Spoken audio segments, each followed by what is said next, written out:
باش علي وهو صديق الكابتن مهدي علي ومتواجد معه حاليا في الطائرة التي ستقلهم الطائرة الخاصة إلى بانكوك.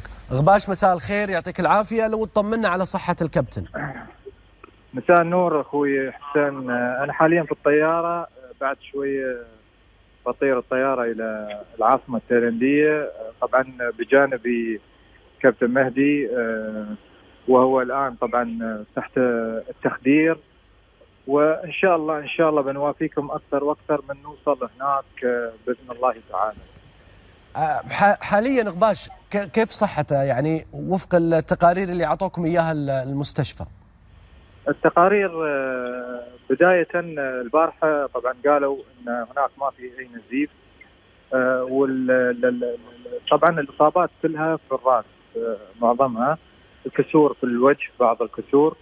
وحاليا يعني نحن ما نقدر نقول شو بالضبط يعني هو يعاني منه، لأن هو تحت التخدير، ولكن السفارة أرسلت لنا طائرة خاصة إلى طبعا جزيرة كو ساموي، لأن هني الطاقم الطبي عندهم طبعا محدود علاجاتهم هني، ولكن إن شاء الله من نوصل إلى العاصمة التايلاندية هناك بيعطونا بشكل أدق أيضا. ولكن هو الآن حالته مستقرة. بجانبي هو كابتن مهدي، أنا والأخ خالد خادم معاه في الطائرة، وطبعا هذه الطائرة أرسلتها سفارة الإمارات في بانكوك. جميل.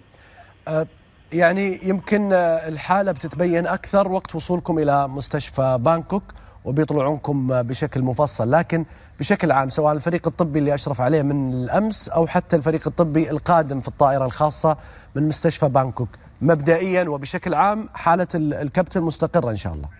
مستقرة، ولكن الطاقم الطبي اللي كانوا البارحة في المستشفى يعني ما قدروا يعطونا تفاصيل مثل ما أعطونا الآن في الطيارة، لأن الطاقم الطبي اللي جاي فينا طاقم طبي محترف من مستشفى بانكوك اللي هو المستشفى الملكي بطائرة خاصة، ونحن طبعا الآن على الرنوي احتمال يمكن ينقطع الخط. طيب ما بنطول عليك، بس أهم شيء بالنسبة للكسور ما في كسور خطيرة يعني، أو عددها إذا كان واضح؟ هي الكسور في اليد، في الأصابع، ولكن في الفك عنده كسر، وعنده بعض الكسور على أطراف الوجه. هذا اللي أقدر أقول لك إياه الآن. الحادث حصل له على دراجة؟ أي نعم.